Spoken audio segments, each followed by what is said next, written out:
another topic is there that is related to functions again, that is called as recursion.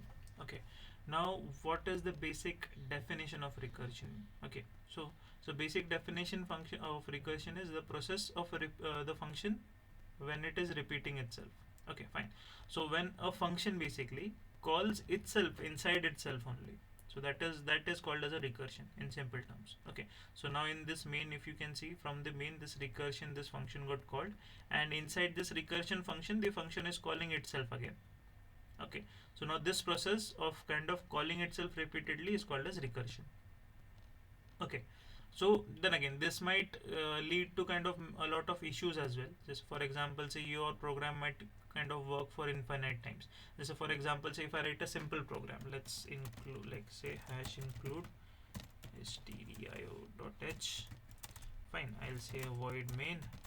Okay, and inside this main, what I'll write is I'll write a printf line. I'll suppose to simply say hello world. Okay, and after that I call this function again, the main function. Now main itself is also a function now, right? So suppose say I'll say save this recursion. Yep. Okay, fine, I'll just save it with recursion. Okay, fine, and I'll say compile this code. Now this code has 0 error 0 warnings, right? But when I try to execute this code now there is where the problem begins. Now if you see, the program is kind of running for an infinite loop. Okay, so it is basically running for an infinite loop basically. Okay, so as long as I can see, the program is keep on going on only, right? So I just printed the hello world only once, but still it is running for kind of n number of times, right? Why? Because the function is again calling itself. So what is happening is your program counter came here, main means execution started, print this line on the terminal, then call the main function again. So again it is jumping over here, again it is coming on to fifth line, again it is executing, again it encountered sixth line, again it is jumping over there, right? So it is kind of going on in a loop. Okay, so that is your basic recursion for you, that is your basic example. Acha, but then again, it's not like we are doing this to create a loop. Okay, what we can use recursion for is like basically, suppose I want to perform certain operations. Okay, in simple terms, let's say you know how to calculate factorial, right? Okay, so let's like that's a simple maths equation which is there for factorials. Okay, so let's create a kind of something. Okay, let's just do this thing. Okay, I'll say write a program to create or to calculate factorial of a number. Okay, fine. So now we'll do this with the help of function, normal functions basically. Okay, so suppose, so what I'll do is I'll create like a type 1 function. So I'll suppose say create a factorial number. Okay, fine, and I'll pass value. Suppose say I'll pass a number 7 over here. Fine, let's just pass 5 chalo, for simplicity's sake. Okay, fine. Now what I'll do is I'll create a function, and then again this one only, but it has no return types. Okay, so I'll simply say void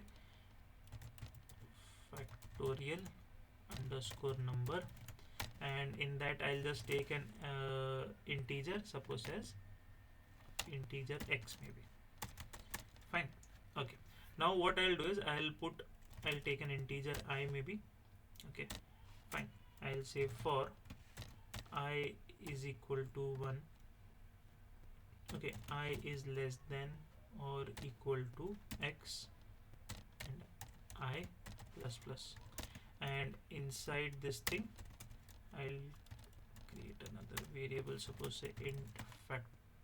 Okay, I'll say initially equal to 1, and I'll say fact is equal to I into fact.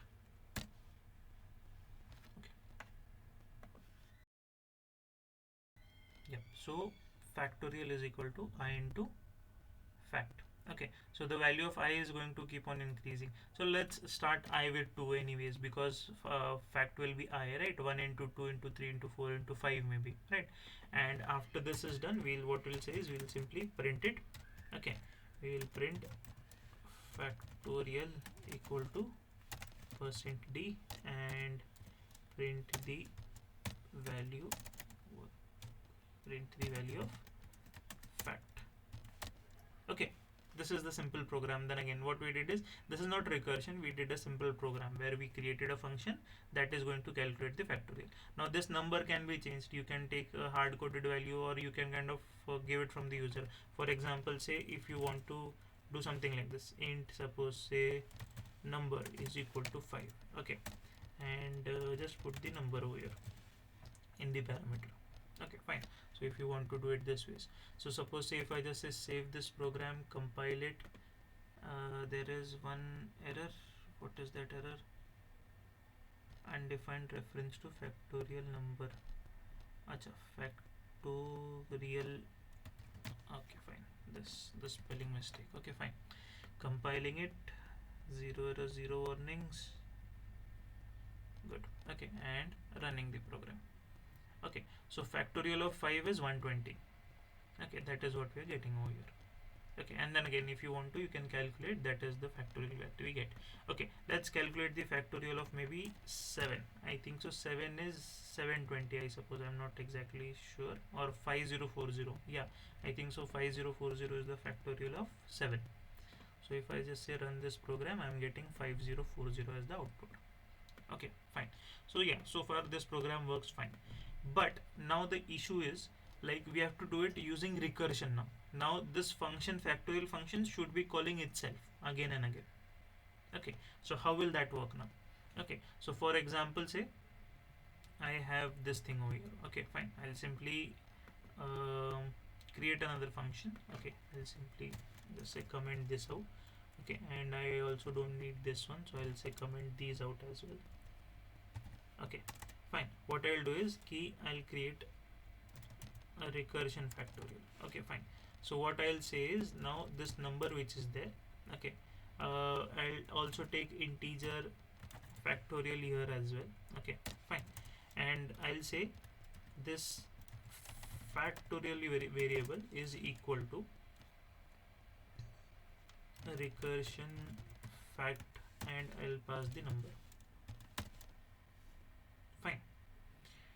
Okay, let's create this function. Now this function, if you notice, this function has a return type also. It is returning some variable that is an integer variable, and it has some parameter also that is integer again. Okay, fine. So I'll just say create it int recursion underscore factorial, and inside this it is taking a variable, suppose say x. Okay, here what I'll do is, I'll just simply write this line of code. If x is greater than or equal to 2. Fine. If it is greater than or equal to 2, what you do is simply return, and what you will return, you will return x value, whatever that value x variable is there, into, okay, and you will say recursive function of x minus 1. Okay, so if I am passing 5 over here, 5 is greater than equal to 2, that is true.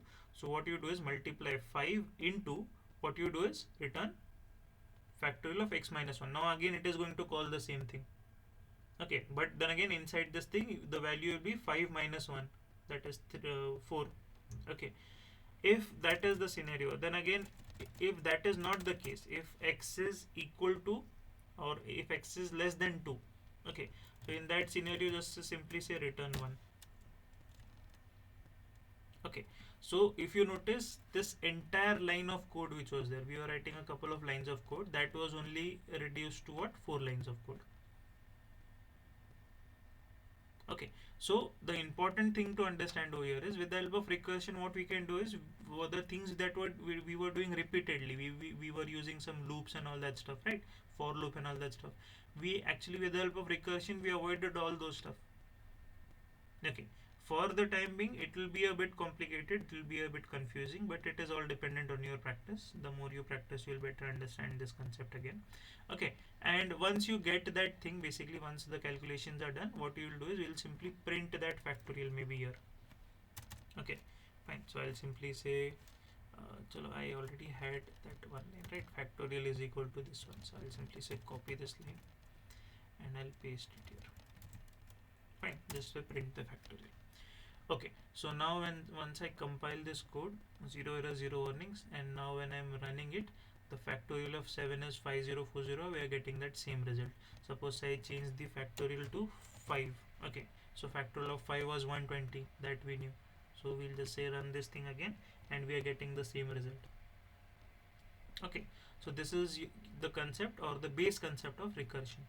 Okay, this can be used in many other things. Basically, it's not, this is just for an example purpose, but then again, when we are dealing with searching, sorting and all that type of stuff, in that scenarios also this thing can be used. Okay, fine. So this is about your recursion.